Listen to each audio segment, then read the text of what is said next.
교과서 순서와는 달리 보존 처분부터 하는 거야. 보존 처분. 왜? 보존 처분이 법조문이나 교과서 순서는 건데 이건 주로 소제기 전에 경우에 따라서 소송 도중에 판결까지 확정됐으면, 만약 판결이 확정됐으면 자기가 1억 원 받으려고 하는데 확정됐으면 가압류라는 것을 걸어봤자 오히려 배척되지, 안 받아주지. 왜? 확정이 됐으면 뭘로 가면 돼? 곧바로 압류라는 거 단계로 가면 되는 거지. 지금 요 상황에서 책임재산을 보전하려는 거지. 책임재산. 채무자의 어떤 부동산, 채무자의 어떤 은행에 대한 예금, 회사에 대한 봉급, 채무자의 어떤 자동차. 요건 실은 자동차니까 동산이지만 꼭 집행법뿐만 아니라 여러 곳에서 부동산적으로 처리하지. 이 경제적 가치가 있으니까. 그 다음에 채무자의 재산 중에 근데 무슨 악기, 이건 동산이지. 확실히 자동차는 동산인데 오히려 부동산처럼, 자동차 실제 부모님이 사줘서 하는지 모르겠지만 이건 자동차 등록 원부라고 해서 등기처럼 여기에 등록을 해야 돼. 그래서 여기에 어떤 권리관계 변경이 되어 있어서 등기에 해당하는 이런 자동차 등록, 이렇게 되고 있어요. 그 중에 제일 많이 쓰이는 게 이제 부동산이 파악이 되는데, 보통은 부동산은 돈 빌려간 사람이 부동산 딱 좋은 거 갖고 있으려면 있을 수 있는데, 그거보다는 일반적으로 아무리 돈을 빌려갔지만 뭐는 있겠니? 회사 다니거나 자기의 직장이라는 개념이 있으니까 월급이라는 게 있는 거예요. 그 다음에 사람이니까 많든 적든 예금 통장 정도는 있을 수 있어. 살아가는데.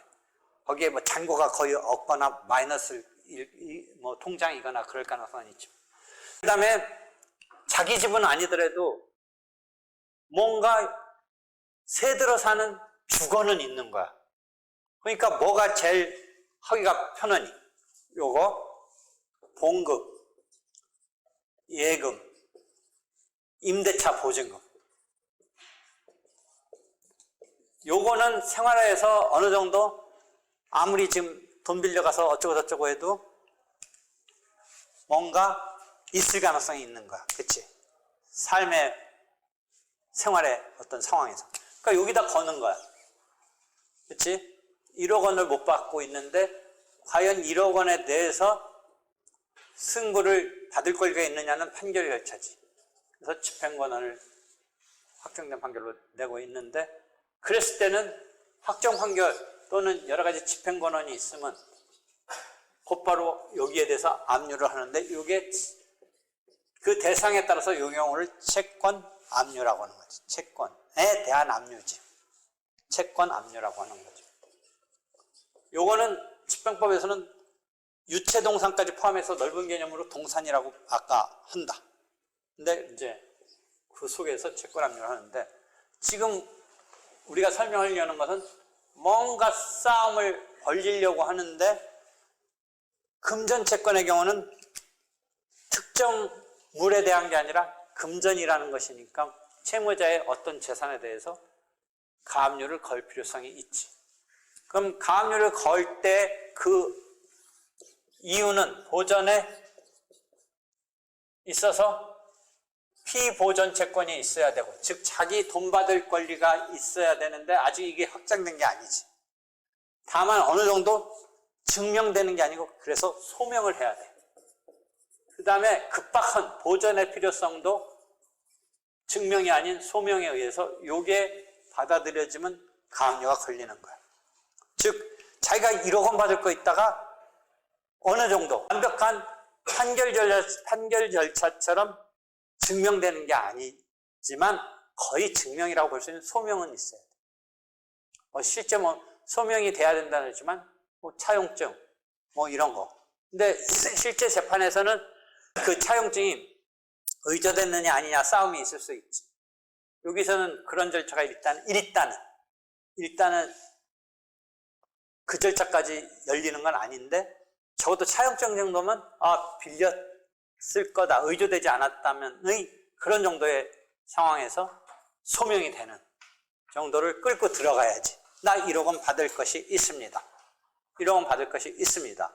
그렇기 때문에 나중에 이제 판결이 되면 채무자의 재산이 흩어질 것 같으니까 지금 급박한 이런 상황에 대해서 정확히 말하면 무조건 가압류 걸면 되는 건 아닌데 이론적으로는 보전의 필요성이 있어야 돼.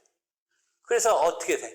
야, 자기가 받을 돈 한 200만 원인데 100만 원, 200만 원인데 그 채무자는 막 빌딩이 3개고 아파트가 2채인데 위험하다고 나 300만 원, 100만 원 못 받을 것 같다. 나중에 가서 100만 원 받으면 이건 말이 우리가 납득 안 하잖아.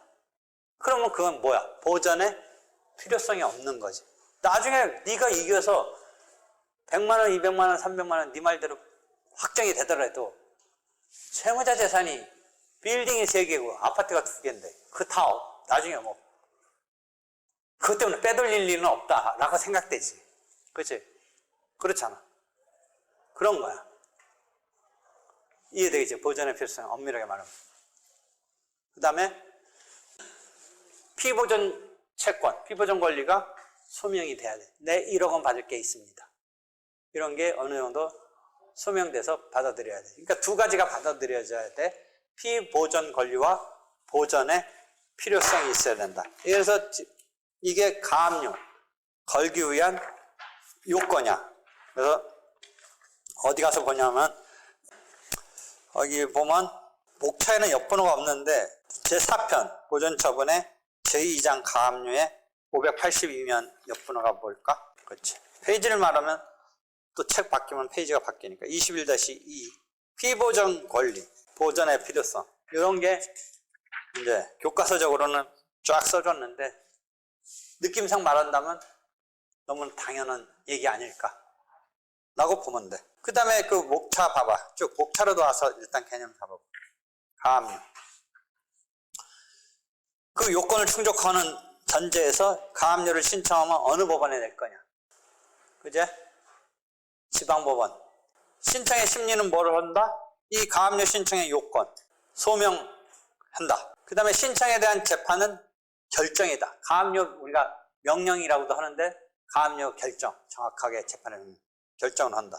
여기에 대해서 내려진 것에 대해서 반대측이 이의할 수 있는 제도가 있겠지. 즉시 항고랑 이의 신청이 있는데 개념이 틀려. 이의 신청은 그 재판부에 따지는 거고 즉시 항고는 상급적인데 따지는 거야.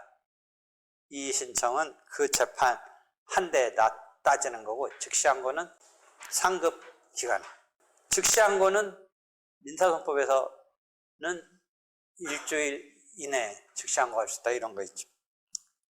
다만 즉시 항고할 때 그 자체로 집행이 정지되느냐는 이제 가서 또 봐야 돼.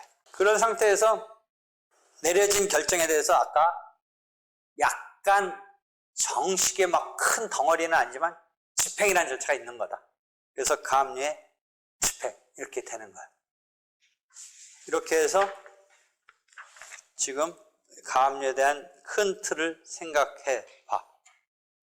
이해되겠지?